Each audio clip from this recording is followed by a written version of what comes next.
perception du bouddhisme chez beaucoup de personnes. Dernièrement, j'ai été à l'UCLI pour présenter le bouddhisme en théologie.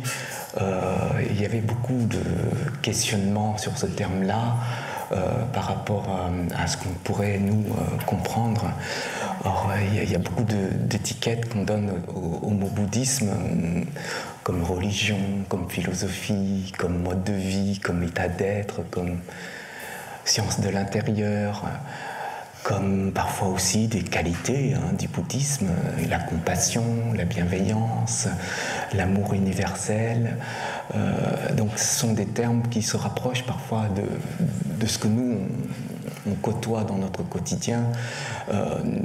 Mais peut-être qu'il n'y a pas de bouddhisme en lui-même, peut-être que ce sens-là, c'est nous qui avons défini.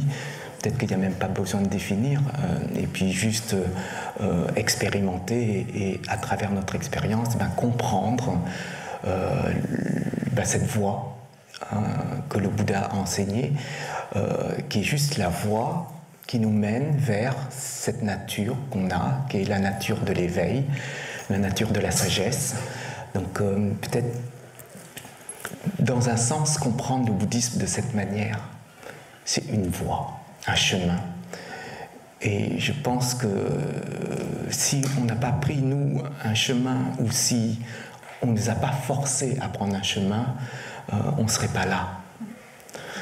Je pense qu'on a quand même fait l'effort, voire le nécessaire pour sortir de notre landau et sortir de notre cadre de vie, et ça c'est aussi un chemin, mais ce chemin-là nous mène vers un chemin du monde, un chemin que nous menons tous les jours aujourd'hui, parfois un combat, parfois aussi une relation qu'on a avec le monde. Donc chaque chemin mène à quelque chose. Parfois les chemins n'aboutissent pas, et parfois nous devons choisir d'autres chemins, donc en fonction aussi de nous. Donc je pense que le bouddhisme, il faut le comprendre juste comme une voie qui nous mène, par le Bouddha, par ses enseignements, à cette libération des causes de souffrance et de la souffrance, et nous mène vers cette nature du nirvana, de l'éveil, de la sagesse, et de toutes les qualités qu'on a pu entendre dans le bouddhisme. Or ça aussi, c'est un choix de vie. Et un choix, ça veut dire une liberté de choisir. Et parfois, dans la vie, dans le monde, on n'a pas forcément cette liberté. Parfois, nous sommes obligés. On nous oblige, on nous impose. Et on se dit, pour se résilier, pour vraiment vivre de manière un peu plus fluide, moins bloquée, c'est de le faire. Et parfois, le faire, c'est pas forcément ce qu'on voudrait. C'est pour ça que dans le bouddhisme, on se pose une question très simple. Qu'est-ce qu'on veut au juste? Est-ce qu'on veut être bien? Est-ce qu'on veut être heureux? Est-ce qu'on veut être dans des relations stables avec les autres? Est-ce qu'on veut être en bonne santé? Il y a des questions très simples, mais on n'a pas forcément la réponse à ça. Mais parfois, on a la réponse, mais on n'a pas forcément le chemin pour y aller.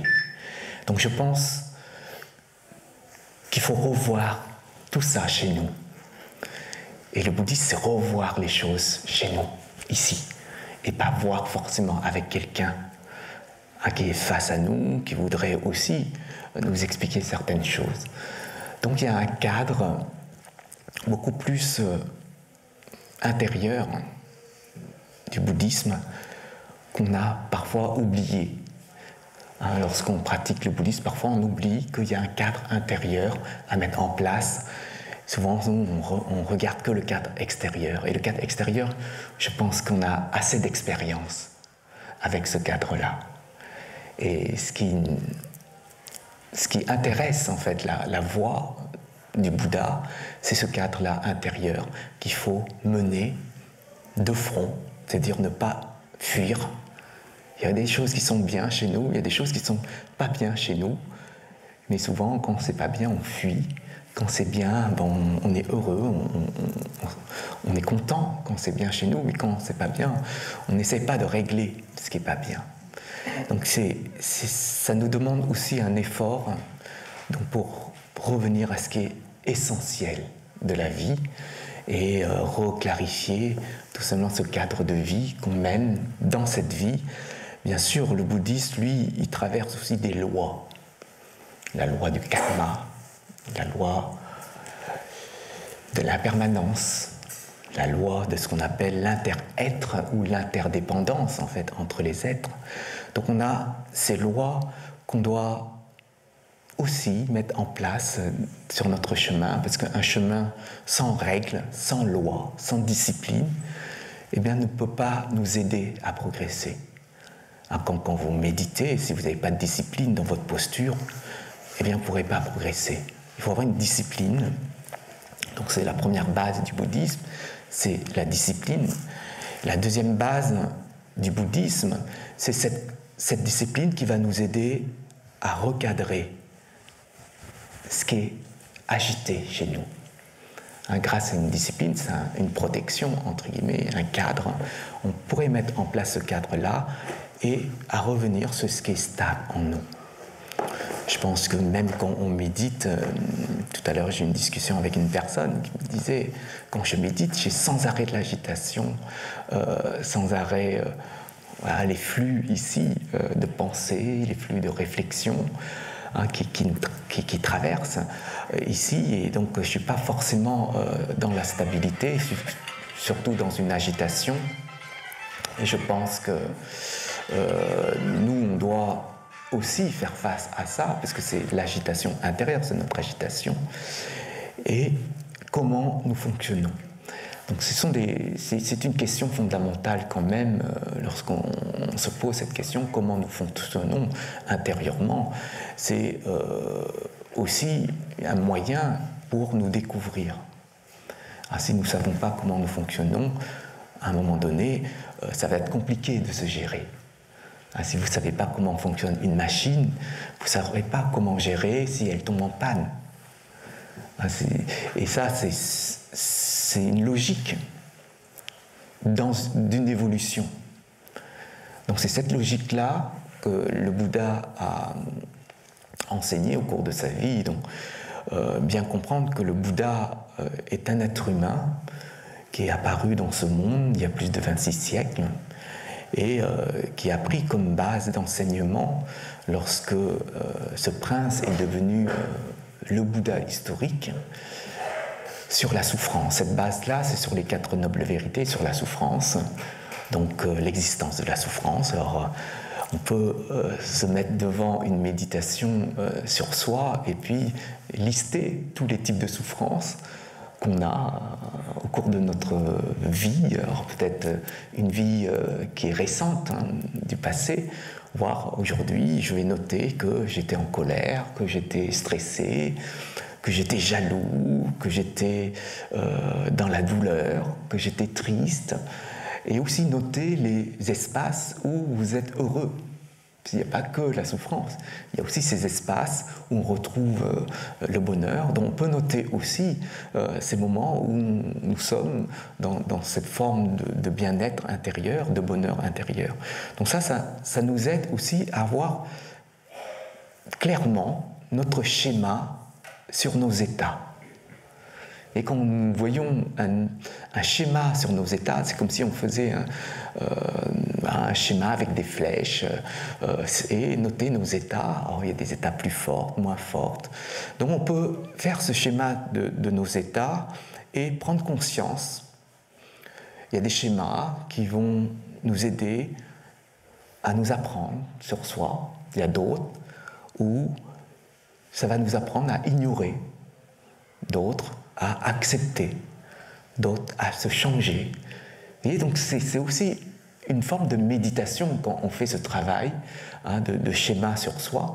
Donc l'existence de la souffrance, c'est quelque chose qui est vrai. C'est pour ça qu'on parle de noble vérité. C'est-à-dire quelque chose de vrai, quelque chose qu'on ne peut pas nier. Si on nie quelque chose de vrai, ça veut dire qu'on est ignorant. Et quand nous sommes ignorants, forcément, il y aura des trous de logique dans notre fonctionnement à cause de l'ignorance. Et l'ignorance, c'est une des racines de la souffrance, expliquée par le Bouddha.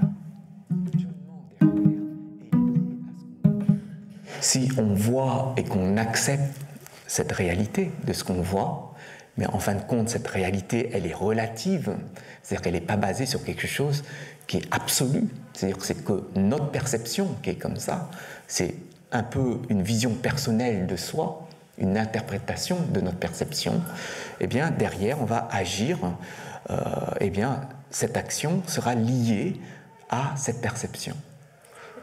C'est de l'ignorance, mais très subtile, parce que nous considérons qu'on n'est pas ignorant à ce moment-là, parce qu'on voit les choses, parce que c'est une vision erronée, mais c'est une vision quand même. Donc on voit, mais derrière, on ignore que c'est une vision erronée. Donc il y a une subtilité derrière. Et donc quand il y a cette subtilité, eh bien, on a cet état d'ignorance qui est ancré intérieurement. Et quand elle est ancrée, et que nous plaçons sur elle, eh bien, on ne peut pas la voir. Et c'est comme quand vous êtes agité, si vous ne vous regardez pas devant un miroir que vous êtes agité, eh bien, vous êtes pris dans l'agitation. Mais vous ne voyez pas que vous êtes agité. C'est le moment où votre attention se pose sur vous pour dire « je suis agité ». Là, vous sortez de l'ignorance, de cette vue de vous-même, erronée de vous-même. Donc, nous, on construit, et c'est ça la subtilité, parce qu'on construit les choses et on se met dans ces choses-là. C'est pour ça qu'on rentre dans l'ignorance, mais subtile.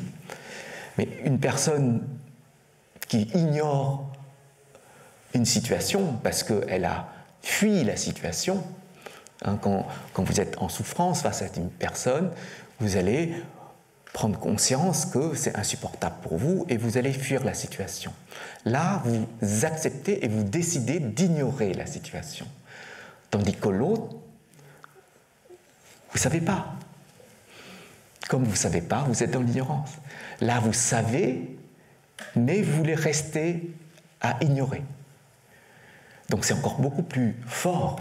C'est parce qu'il y a une forme de décision de votre part, une action mentale de votre part pour ne pas accepter.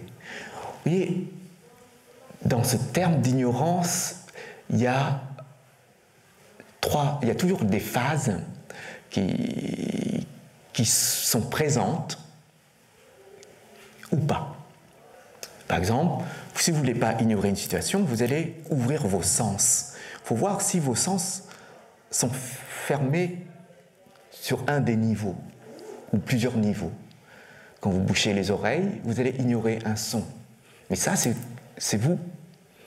D'accord ? Vous avez agi. Donc là, c'est un sens qui se ferme.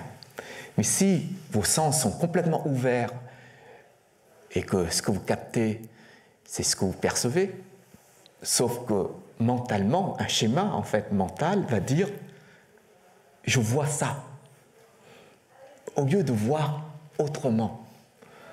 C'est comme si je suis en colère, eh bien je projette ma colère sur les autres et je vois les autres comme des éléments qui déclenchent ma colère. Voilà, je projette ma colère sur l'autre et c'est toujours les autres qui sont en colère et jamais moi.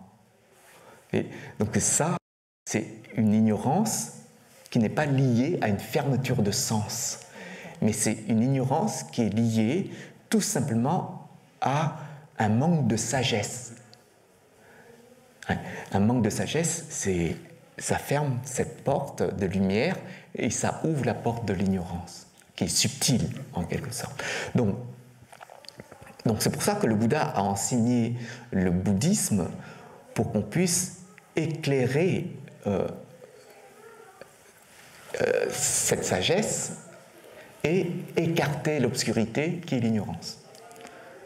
C'est en écoutant les enseignements en fait, du Bouddha qu'on peut réfléchir. Et quand vous réfléchissez, eh bien, ça vous permet aussi d'avoir d'autres conditions d'ouverture. Donc vous allez vous poser des questions, pourquoi il a dit cela, pourquoi c'est cette logique-là, pourquoi il y a cette loi de causalité, pourquoi ici j'ai accepté le karma, la loi du karma, et ici j'ai pas accepté la loi du karma. Ben, vous voyez, il y a des moments où on accepte la loi du karma parce qu'on est heureux de l'accepter. Mais quand on n'est pas heureux et que c'est trop intense au niveau douleur chez nous, eh bien on n'accepte pas. Ainsi, c'est relié, un événement est relié à soi. Par exemple, la perte d'un enfant, si l'enfant il est jeune, eh bien on ne va pas pouvoir supporter. On va dire que c'est pas juste. Quand vous dites c'est pas juste, c'est que vous n'allez pas accepter la loi du karma. Parce que la loi du karma, c'est la loi la plus juste.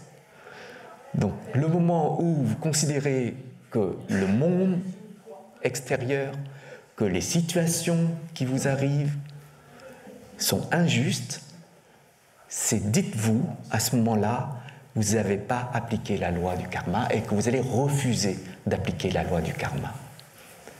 Et c'est ce moment-là où vous allez souffrir. Et donc c'est quand même important de considérer ce qui est vrai, vrai, et ce qui est faux, faux.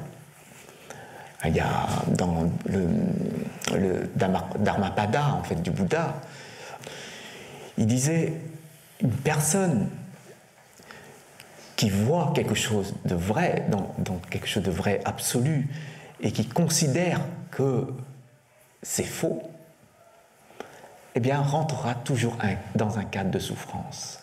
C'est que vous allez toujours vivre dans quelque chose qui est un mensonge pour vous.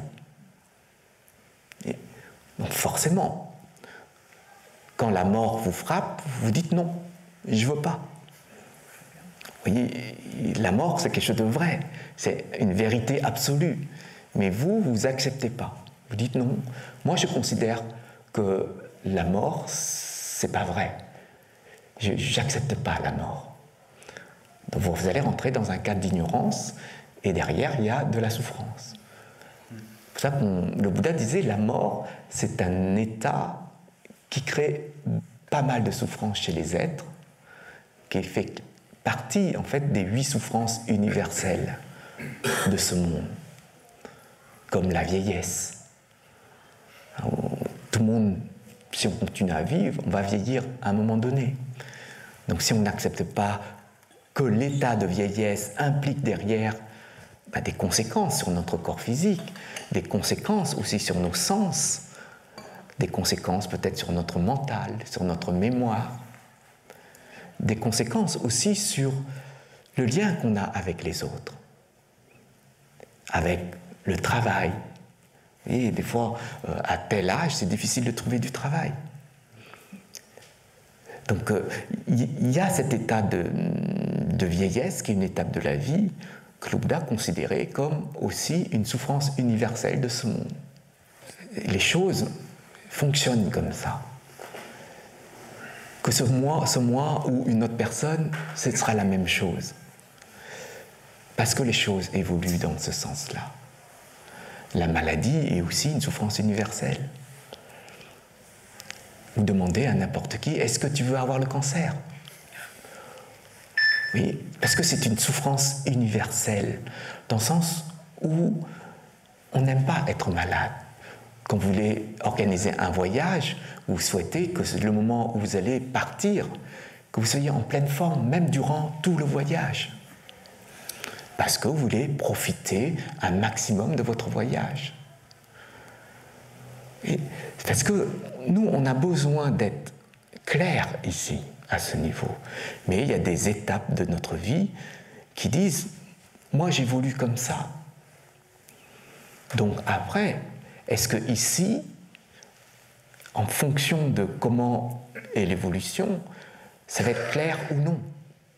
Quelqu'un qui accepte la maladie, même si il a le cancer, il sera heureux. Quelqu'un qui n'accepte pas la fièvre,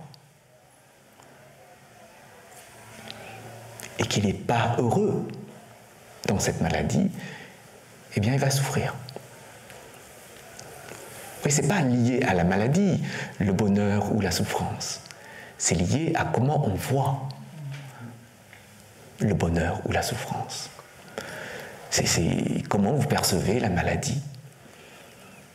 Si vous percevez que la maladie est un moyen d'être en arrêt maladie, ce sera le bonheur.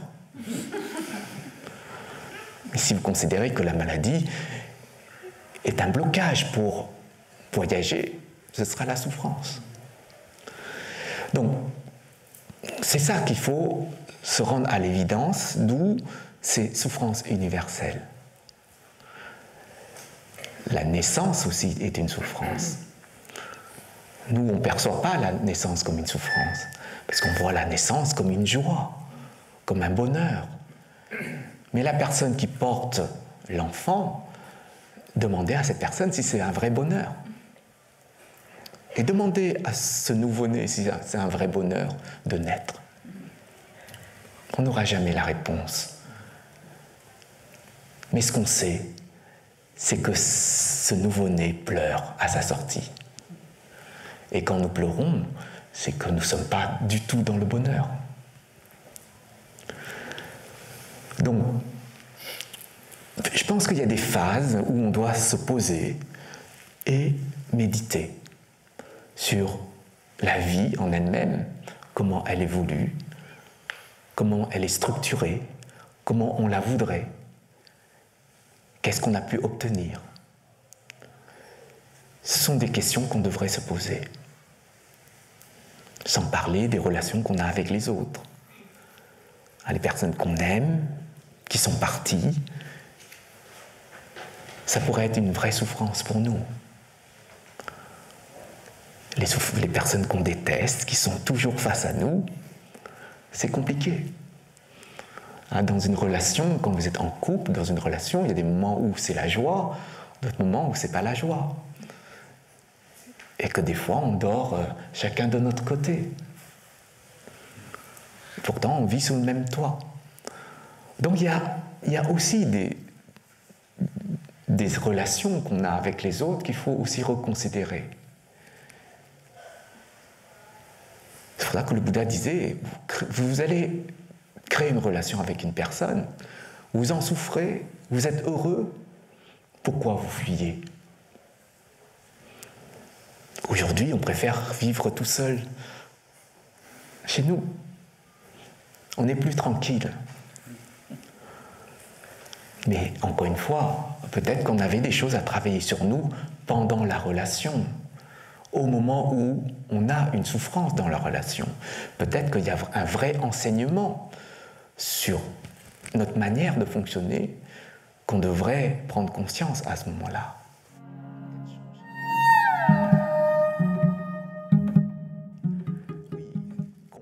On prend conscience, on est attentif à notre état, ici, de souffrance. C'est qu'une partie, c'est l'ignorance en fait de cette conscience mentale. Mais ce n'est pas lié à une forme de sagesse universelle. C'est juste un état d'ignorance de la conscience. Mais si on parle de l'ignorance fondamentale, ce sera quand même de l'ignorance.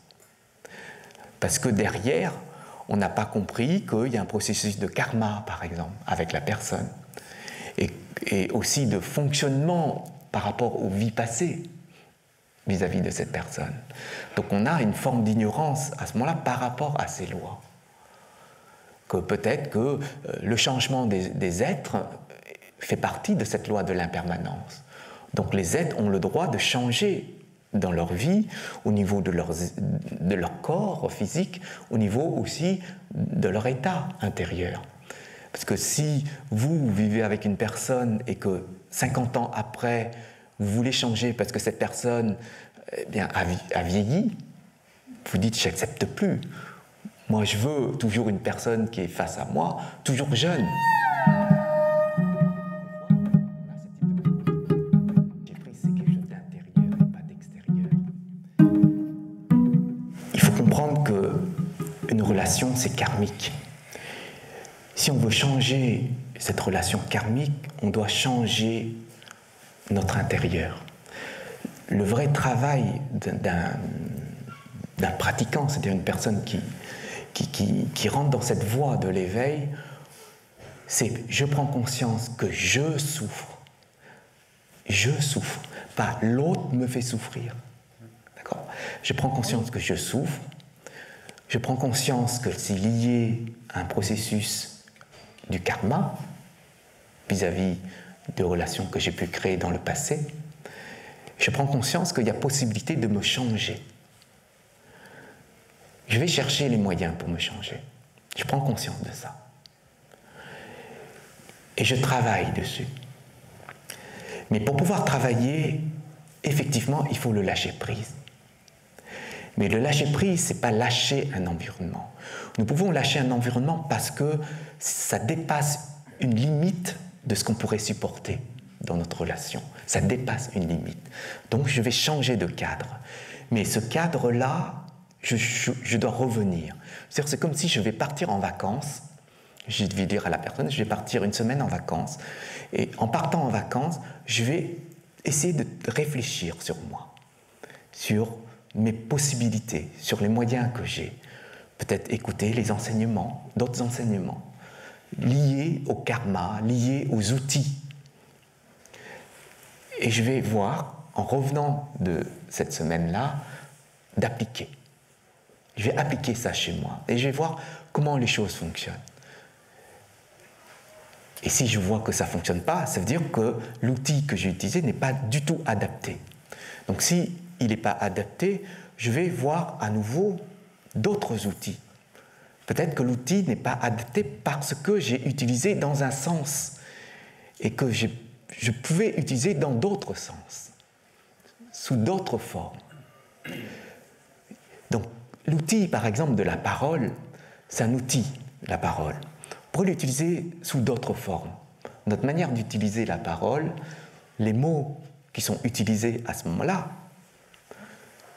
ou les phrases qui sont construites face à la personne, peuvent changer, peuvent ouvrir autre chose.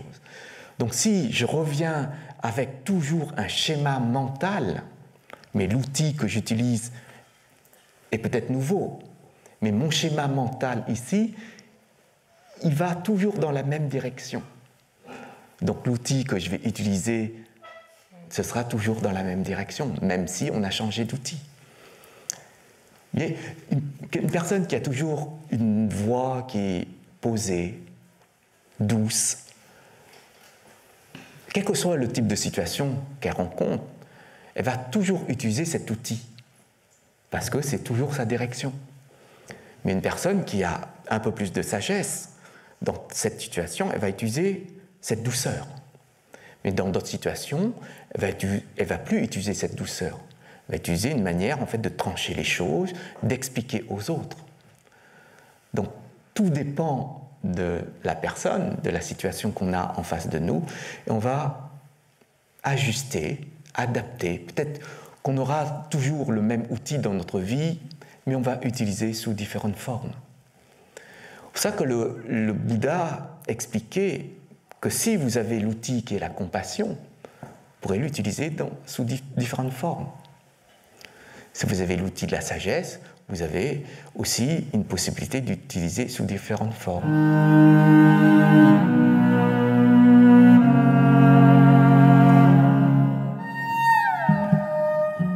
Il faut les deux, c'est un couple. En fait, ça va ensemble. On ne peut pas utiliser la compassion sans sagesse, parce qu'on va transformer la compassion en affect. On sera affecté par la situation. Donc, il faut voir et comprendre ça d'une manière très claire avant vraiment d'entamer des actions vis-à-vis des êtres. C'est de l'entraînement, hein, bien entendu. On s'entraîne, on change, on modifie.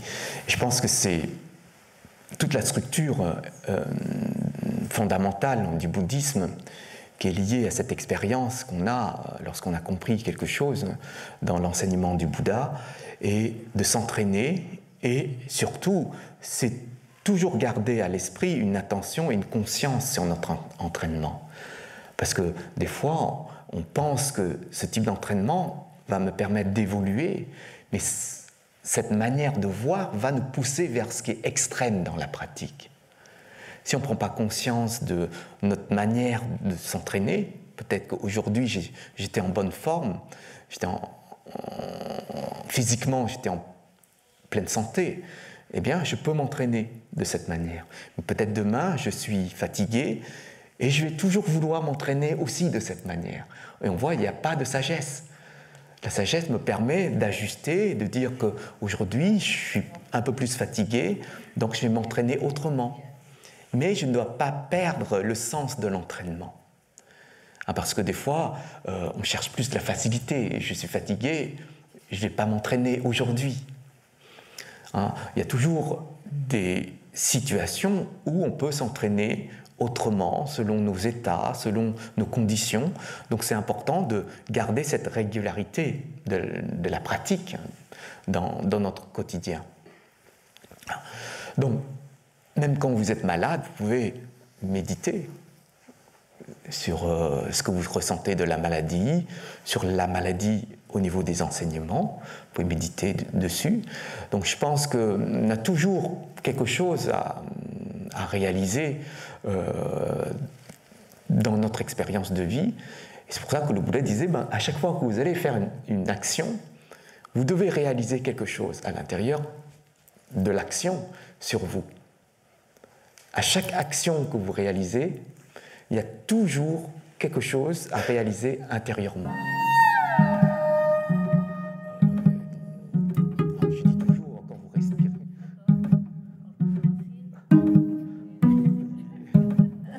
Il y a toujours une conscience, en fait, à l'intérieur de toutes nos expériences.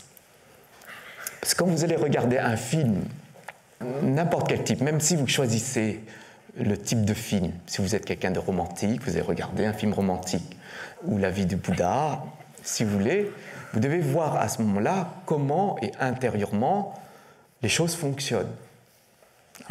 Si vous êtes toujours en tant que spectateur du film, ou est-ce que vous êtes rentré dans le film et que vous êtes en train de jouer à l'intérieur du film? Donc ça aussi, c'est une prise de conscience en fait sur nos schémas. Donc c'est aussi une forme de réalisation qu'on peut accepter chez nous. Donc tout ça, ça nous donne des pistes pour mieux se connaître. Donc tout type d'action qu'on réalise, c'est aussi une forme de compréhension et de connaissance de soi.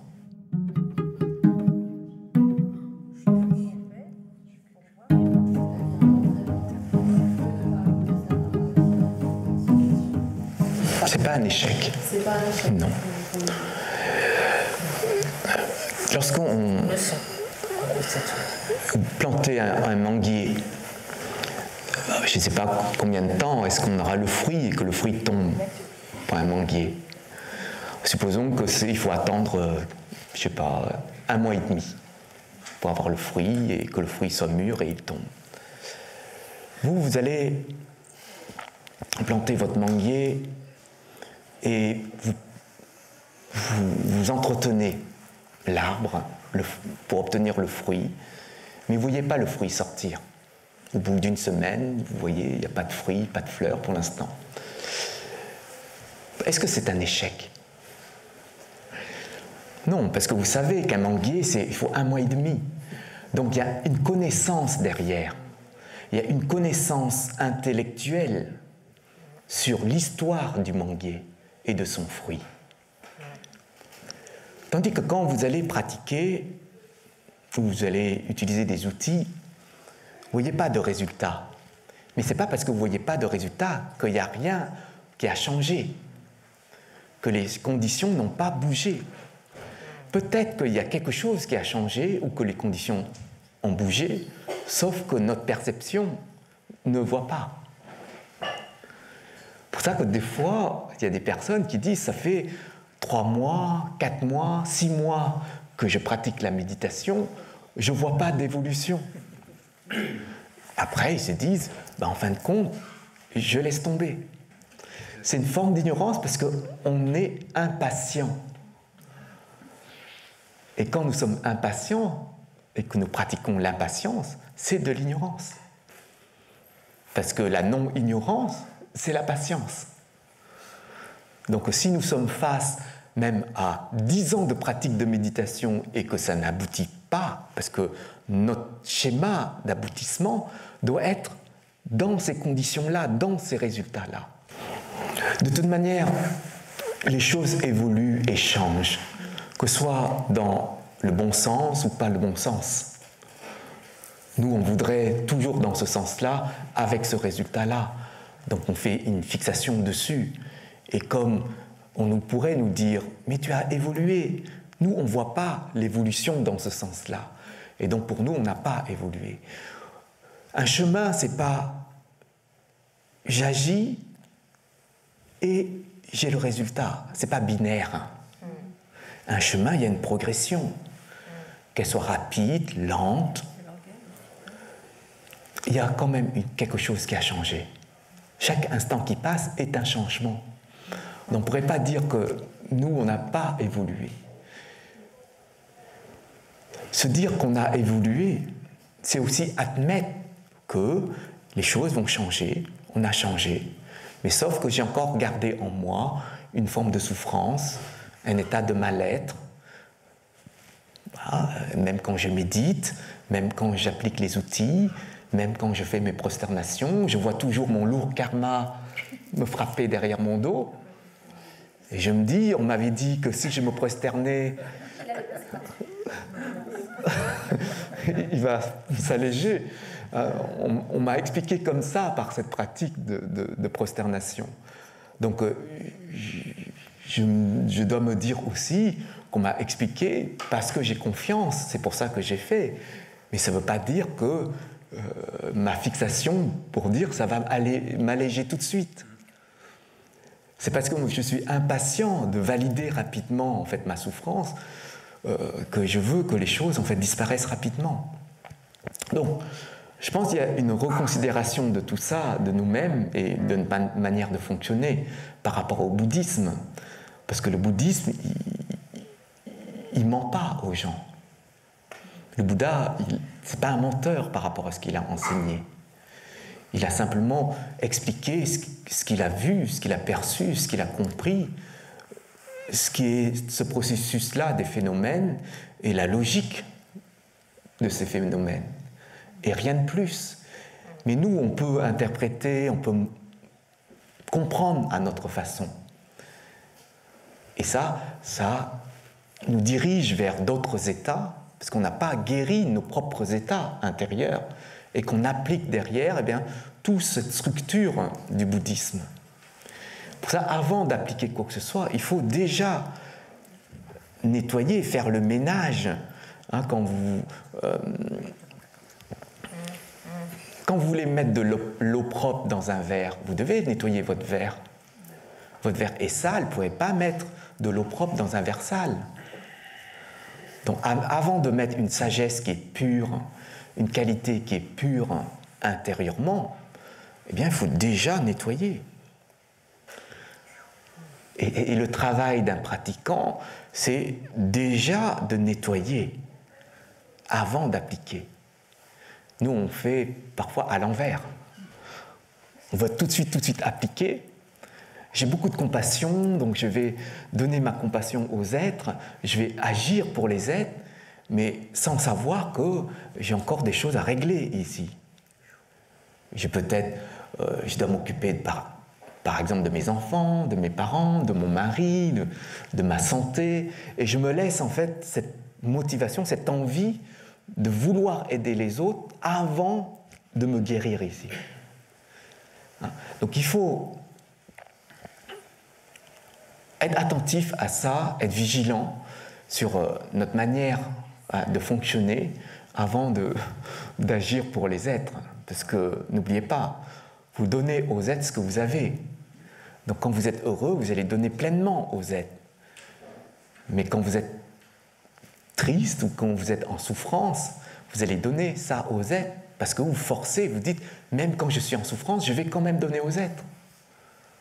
vous allez donner aux êtres la souffrance. C'est pour ça que quand on fait la cuisine, si on fait un gâteau, un plat, eh bien on doit aussi voir qu'est-ce qu'on donne dans ce plat. Et c'est aussi une manière de fonctionner. Vous dites là, je suis heureux. Quand vous faites la vaisselle, dites pas que c'est une corvée. Hein, quand vous faites la vaisselle, dites-vous qu'est-ce que vous donnez quand vous faites la vaisselle à cette vaisselle.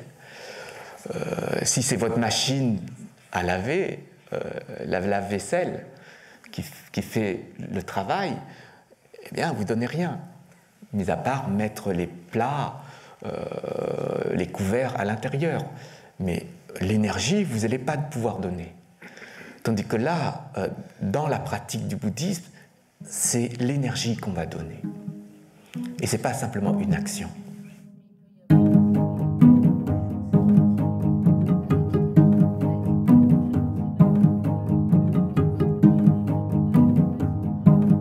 Je pense qu'on peut toujours aider les autres, mais de différentes manières.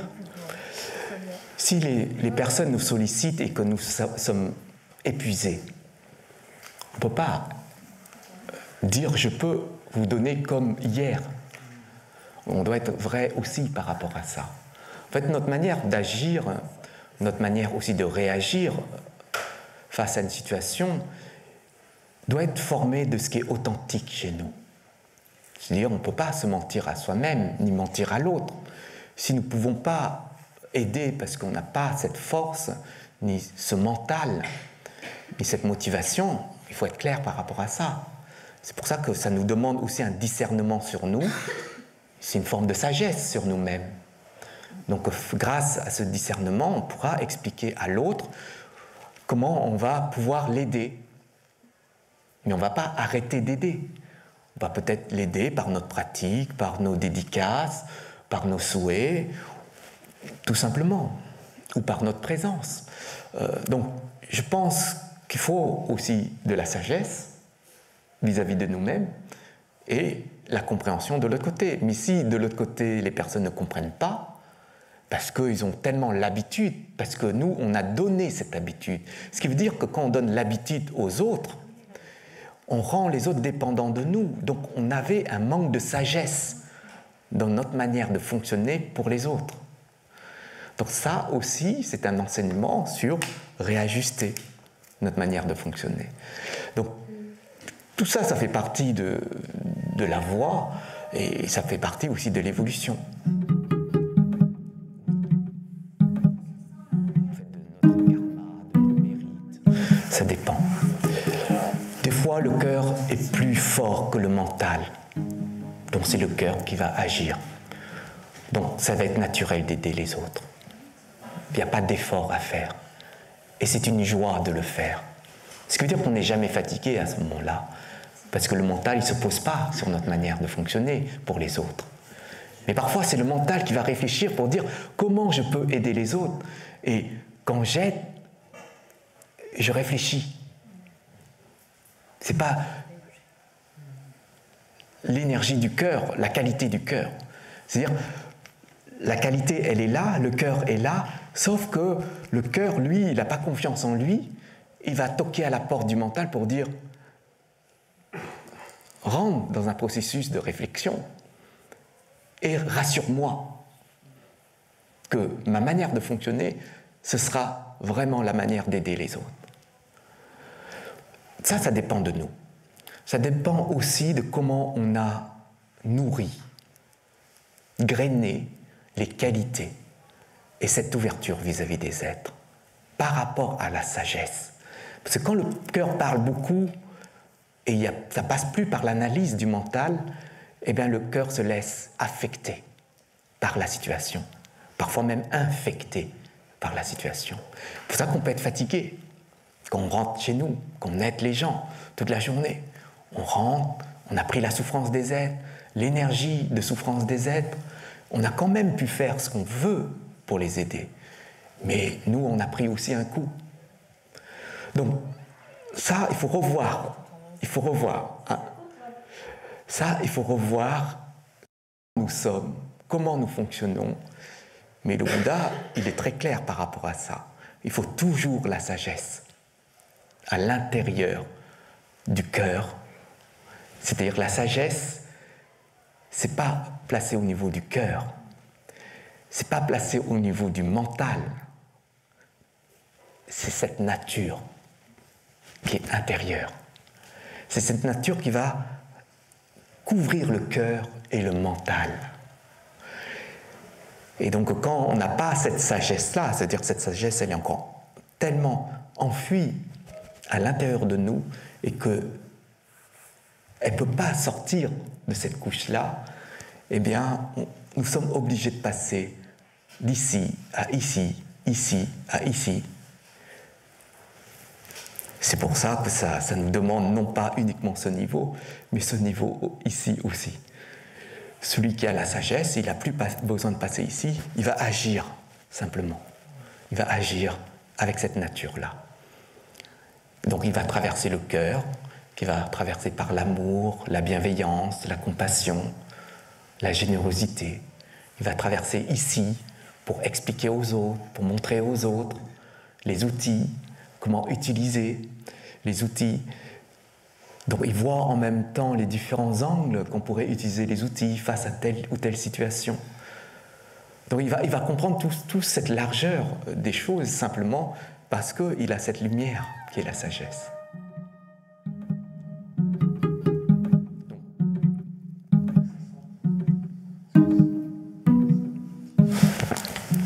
Alors si on parle d'objectif, parce qu'il n'y a pas d'objectif, c'est simplement j'aime pas souffrir, donc je dois enlever les couches de souffrance.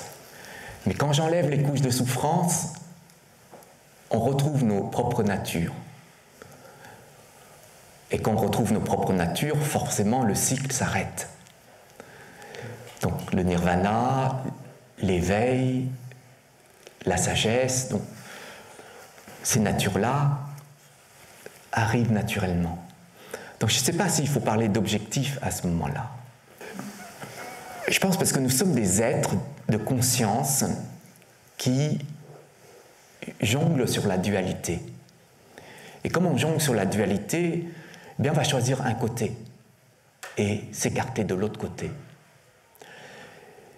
Donc le côté qu'on aime, qu'on désire, c'est-à-dire le bien-être, l'équilibre, l'harmonie, la stabilité, etc. Donc ça, c'est ce que tous les êtres cherchent et recherchent, le bonheur, la joie. Mais sauf que ces états qu'on recherche ne sont pas forcément liés aux bons outils. Et c'est comme si vous voulez un objectif, c'est avoir de l'argent, mais vous ne choisissez pas le bon outil, qui est d'aller travailler comme un bon citoyen, d'aller gagner l'argent par nos efforts, par notre travail. Je parle du travail juste, des efforts qui soient justes. Donc, il faut à ce moment-là regarder, encore une fois, l'outil qu'on va utiliser pour obtenir l'autre côté de la balance. Le Bouddha, lui, il dit on ne joue pas sur la dualité. On va arrêter de se balancer dans la vie d'un côté ou de l'autre. Et donc, quand on arrêtera de se balancer de l'un côté ou de l'autre, c'est là où on va retrouver l'équilibre. Mais l'équilibre, ce n'est pas l'objectif. Tandis que l'équilibre qui est fixé comme objectif du monde, c'est l'équilibre qui est contraire du déséquilibre. Donc, si on revient sur la voie du bouddhisme, c'est simplement écarter toutes les épines qui sont sur notre chemin. C'est-à-dire, vous marchez sur un chemin, il y a un rocher, il y a un obstacle, eh bien, vous allez dépasser ça. Pour dépasser, on ne peut pas stopper. Pour dépasser, il faut analyser, donc on passe par le mental, comment est situé l'obstacle, comment est construit l'obstacle et quel outil on a. Est-ce que c'est applicable à ce moment-là pour dépasser l'obstacle? Et ça, c'est le sens que le Bouddha a voulu enseigner dans le bouddhisme. Et donc, à ce moment-là, on ne peut pas dire qu'il y a un objectif, puisqu'on voit bien, quand vous méditez, vous ne faites rien. Quand vous ne faites rien, on peut dire qu'il y a un objectif. Quand il y a un objectif, vous allez agir, vous allez faire quelque chose pour gagner l'objectif. Mais quand vous méditez, vous ne faites rien, mais rien de rien. Il n'y a pas d'objectif. Donc, on ne peut pas dire non plus que dans la méditation, il y a un objectif. C'est-à-dire d'être zen, d'être bien intérieurement, ou de retrouver un équilibre. Si vous fixez un objectif dans votre pratique de méditation, c'est que vous n'allez plus méditer à un moment donné. Parce que méditer, c'est une nature. Donc dans une nature, il n'y a pas d'objectif.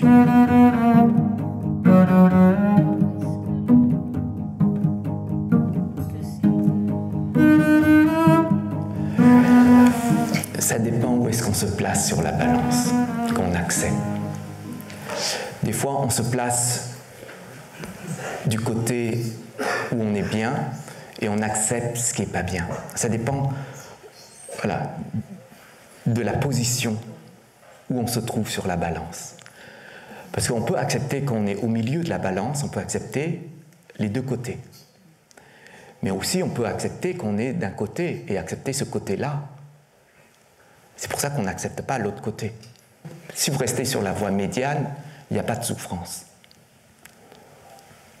Quand quelqu'un qui a cette intention de vous faire souffrir, qui vous provoque, qui vole votre place, si vous êtes sur la voie médiane, à ce moment-là, cette perception de la voie médiane, vous n'êtes pas dans la souffrance. Vous n'êtes même pas dans l'acceptation ou le lâcher-prise. Parce qu'il n'y a pas de lâcher-prise puisque vous n'avez pas tenu quoi que ce soit. Vous lâchez, c'est quand vous avez tenu quelque chose. En fait, c'est juste un phénomène qui traverse. C'est juste un phénomène qui arrive, qui vous traverse. C'est comme quand vous méditez, on dit lâcher prise, mais si vous considérez qu'il n'y a que des phénomènes qui se manifestent et qui vous traversent, il n'y a pas besoin de lâcher prise quoi que ce soit. Lâcher prise, c'est un terme quand même très occidental dans la pratique de la méditation. C'est parce que nous sommes liés à un processus en fait, de désir dans notre vie. Et comme ce désir implique derrière de l'attachement, donc nous devons nous libérer de cet attachement, donc on va apprendre en fait le lâcher-prise. Mais si nous ne sommes pas développés par ce désir-là, on n'a pas ce désir intérieur chez nous, on n'a pas besoin de lâcher. Donc s'il y a lâcher-prise, c'est qu'il y a une fixation. Si quelqu'un vous fait souffrir et que vous êtes dans la souffrance, là, il faut un lâcher-prise. Mais si quelqu'un vous fait souffrir et que vous n'êtes pas dans la souffrance, il n'y a pas besoin de lâcher-prise.